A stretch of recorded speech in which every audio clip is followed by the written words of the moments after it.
Chapter 18. An Adventure on the Tory Road. "Anne," said Davy, sitting up in bed and propping his chin on his hands. "Anne, where is sleep? People go to sleep every night, and of course I know it's the place where I do the things I dream. But I want to know where it is, and how I get there and back without knowing anything about it. And in my nightie, too. Where is it?"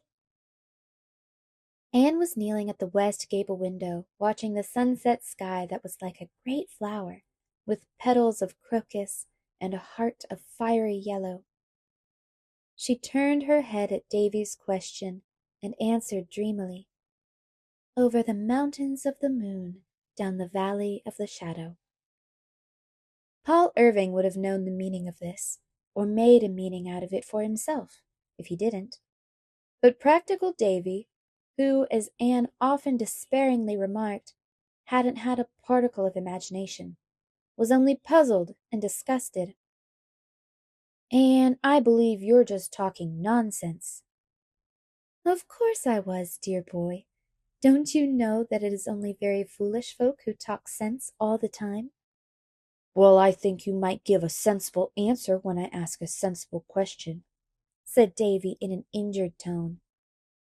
"Oh, you are too little to understand," said Anne, but she felt rather ashamed of saying it, for had she not, in keen remembrance of many similar snubs, administered in her own early years, solemnly vowed that she would never tell any child it was too little to understand? Yet here she was doing it. So wide sometimes is the gulf between theory and practice. "Well, I'm doing my best to grow," said Davy, "but it's a thing you can't hurry much. If Marilla wasn't so stingy with her jam, I believe I'd grow a lot faster." "Marilla is not stingy, Davy," said Anne severely.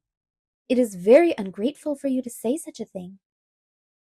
"There's another word that means the same thing and sounds a lot better, but I just don't remember it," said Davy, frowning intently. "I heard Marilla say she was it herself the other day." "If you mean economical, it is very different from being stingy. It is an excellent trait in a person if she is economical. If Marilla had been stingy, she wouldn't have taken you and Dora when your mother died." "Would you have liked to live with Mrs. Wiggins?" "You just bet I wouldn't." Davy was emphatic on that point. "Nor do I want to go out to Uncle Richard neither. I'd far rather live here, even if Marilla is that long-tailed word when it comes to jam, 'cause you're here, Anne. Say, Anne, won't you tell me a story 'fore I go to sleep? I don't want a fairy story. They're all right for girls, I suppose, but I want something exciting, lots of killing and shooting in it, and a house on fire, and interesting things like that."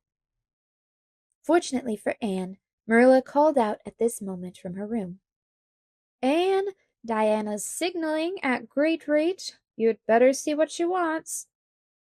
Anne ran to the east gable and saw flashes of light coming through the twilight from Diana's window in groups of 5, which meant, according to their old childish code, "Come over at once, for I have something important to reveal." Anne threw her white shawl over her head and hastened through the haunted wood and across Mr. Bell's pasture corner to Orchard Slope. "I've got good news for you, Anne," said Diana. "Mother and I have just got home from Carmody, and I saw Mary Sentner from Spencervale in Mr. Blair's store. She says the old Cup girls on the Tory Road have a willow-ware platter, and she thinks it's exactly like the one we had at the supper. She says they're likely to sell it, for Martha Cupp has never been known to keep anything she could sell. But if they won't, there's a platter at Wesley Keeson's at Spencervale, and she knows they'd sell it, but she isn't sure it's just the same as Aunt Josephine's." "I'll go right over to Spencervale after it tomorrow," said Anne resolutely, "and you must come with me. It will be such a weight off my mind, for I have to go to town day after tomorrow, and how can I face your Aunt Josephine without a willow-ware platter? It would be even worse than the time I had to confess about jumping on the spare room bed. Both girls laughed over the old memory, concerning which, if any of my readers are ignorant and curious, I must refer them to Anne's earlier history. The next afternoon the girls fared forth on their platter hunting expedition. It was 10 miles to Spencervale, and the day was not especially pleasant for traveling. It was very warm and windless, and the dust on the road was such as might have been expected after 6 weeks of dry weather. "Oh, I do wish it would rain soon," sighed Anne. "Everything is so parched up. The poor fields just seem pitiful to me, and the trees seem to be stretching out their hands pleading for rain. As for my garden, it hurts me every time I go into it. I suppose I shouldn't complain about a garden when the farmer's crops are suffering so. Mr. Harrison says his pastures are so scorched up that his poor cows can hardly get a bite to eat, and he feels guilty of cruelty to animals every time he meets their eyes." After a wearisome drive the girls reached Spencervale and turned down the Tory Road, a green, solitary highway where the strips of grass between wheel tracks bore evidence to lack of travel. Along most of its extent it was lined with thick-set young spruces, crowding down to the roadway, with here and there a break where the back fields of a Spencervale farm came out to the fence, or an expanse of stumps was aflame with fireweed and goldenrod. "Why is it called the Tory Road?" asked Anne. "Mr. Allen says it is on the principle of calling a place a grove because there are no trees in it," said Diana, "for nobody lives along the road except the Copp girls and old Martin Bouvier at the further end, who is a Liberal.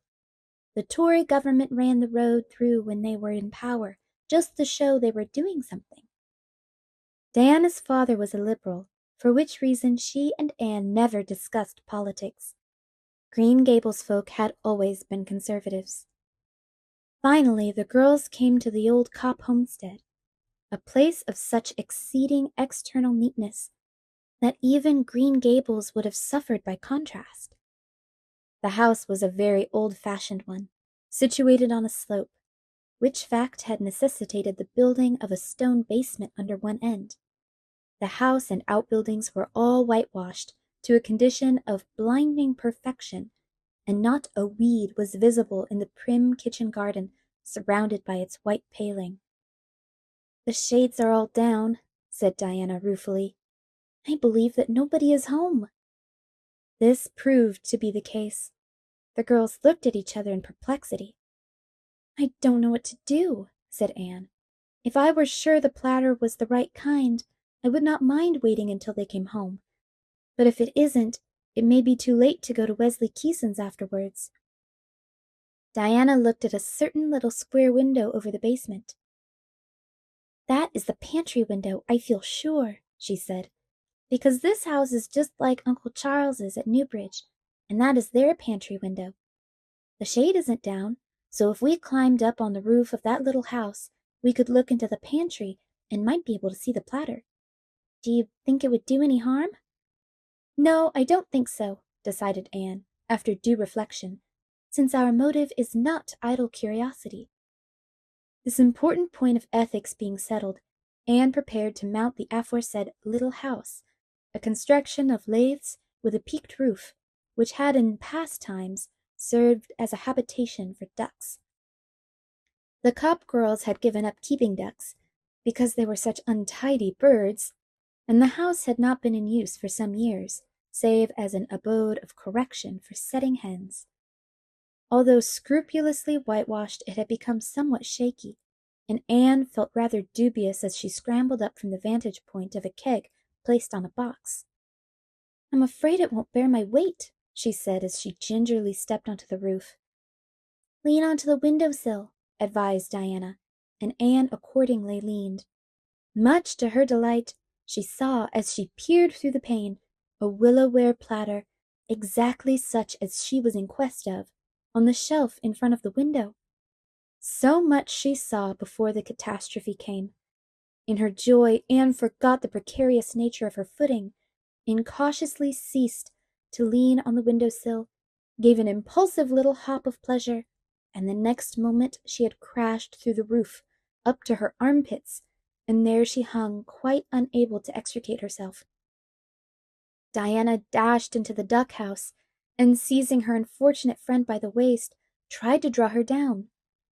"Ow! Don't!" shrieked poor Anne. "There are some long splinters sticking into me. See if you can put something under my feet. Then perhaps I can draw myself up." Diana hastily dragged in the previously mentioned keg, and Anne found that it was just sufficiently high enough to furnish a secure resting place for her feet. But she could not release herself.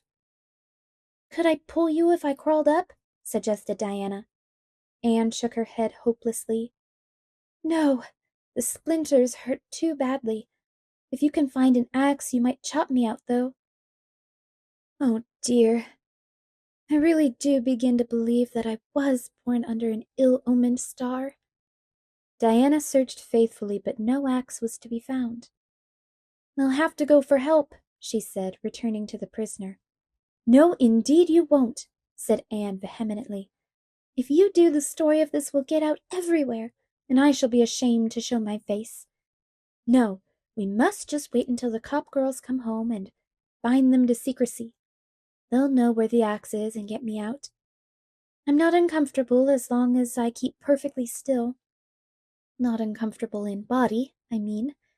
I wonder what the Copp girls value this house at.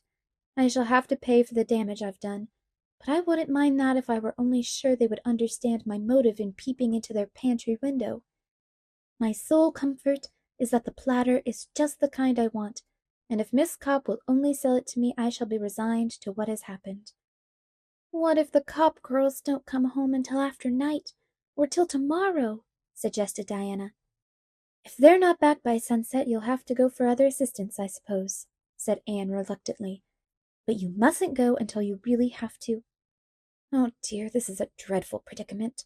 I wouldn't mind my misfortunes so much if they were romantic, as Mrs. Morgan's heroines always are, but they are just always simply ridiculous. Fancy what the Copp girls will think when they drive into their yard and see a girl's head and shoulders sticking out of the roof of one of their outhouses. Listen, is that a wagon? Oh no, Diana, I believe it is thunder." Thunder it was undoubtedly, and Diana, having made a hasty pilgrimage around the house, returned to announce that a very black cloud was rising rapidly in the northwest. "I believe we're going to have a heavy thunderstorm," she exclaimed in dismay. "Oh, Anne, what will we do?" "We must prepare for it," said Anne tranquilly. A thunderstorm seemed a trifle in comparison with what had already happened. "You'd better drive the horse and buggy into that open shed. Fortunately, my parasol is in the buggy. Here, take my hat with you. Marilla told me I was a goose to put on my best hat to come to the Tory Road, and she was right, as she always is." Diana untied the pony and drove into the shed, just as the first heavy drops of rain fell. There she sat and watched the resulting downpour, which was so thick and heavy that she could hardly see Anne through it, holding the parasol bravely over her bare head. There was not a great deal of thunder, but for the best part of an hour the rain came merrily down. Occasionally Anne slanted back her parasol and waved an encouraging hand to her friend. The conversation at that distance and under the circumstances was quite out of the question. Finally the rain eased, the sun came out, and Diana ventured across the puddles in the yard. "Did you get very wet?" she asked anxiously.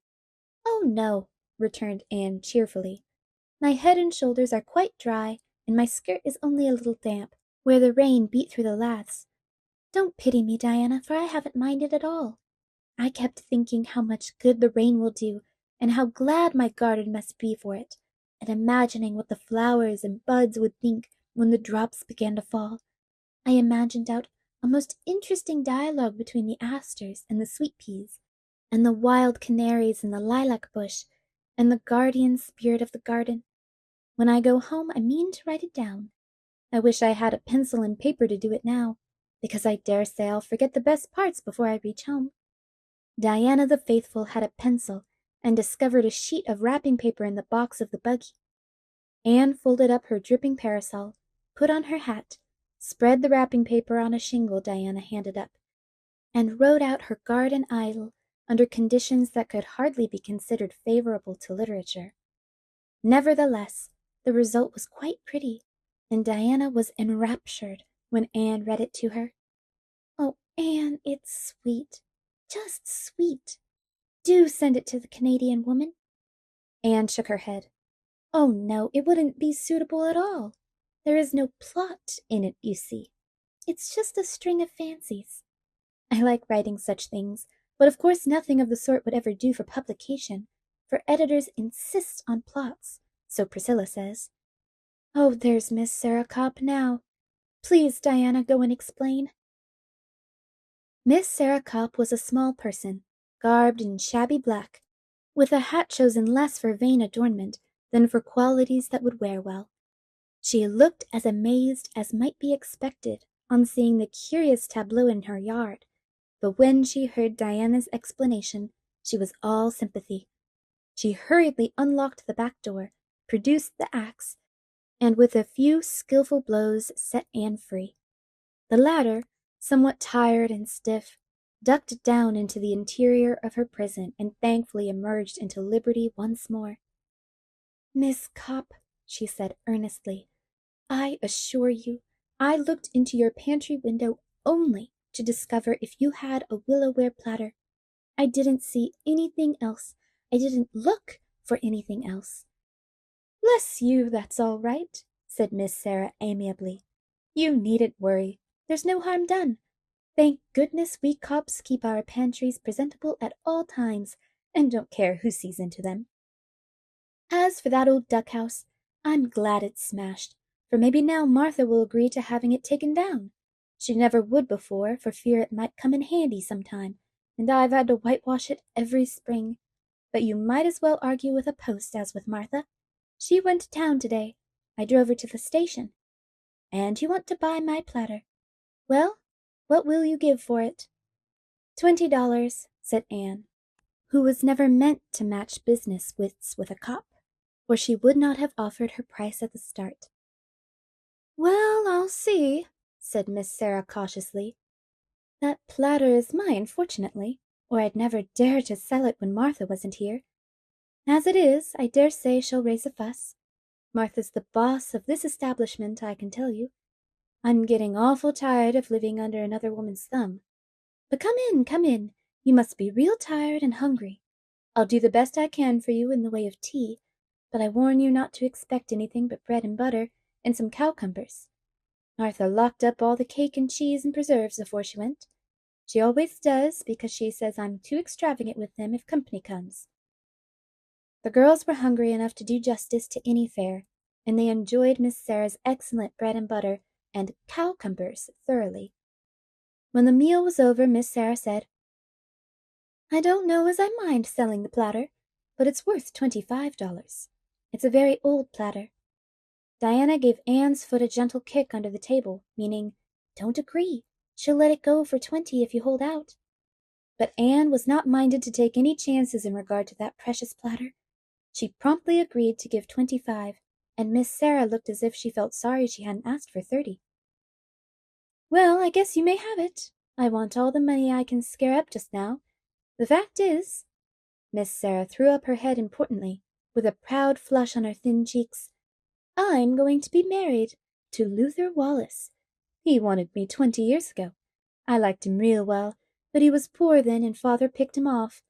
I suppose I shouldn't have let him go. So meek, but I was timid and frightened of father. Besides, I didn't know men were so scarce." When the girls were safely away, Diana driving and Anne holding the coveted platter carefully on her lap, the green, rain-freshened solitudes of the Tory Road were enlivened by ripples of girlish laughter. "I'll amuse your Aunt Josephine with the strange, eventful history of this afternoon when I go to town tomorrow. We've had a rather trying time, but it's over now. I've got the platter, and that rain has laid the dust beautifully. So all's well that ends well." "We're not home yet," said Diana rather pessimistically, "and there's no telling what may happen before we are. You're such a girl to have adventures, Anne." "Having adventures comes natural to some people," said Anne serenely. "You just have a gift for them, or you haven't."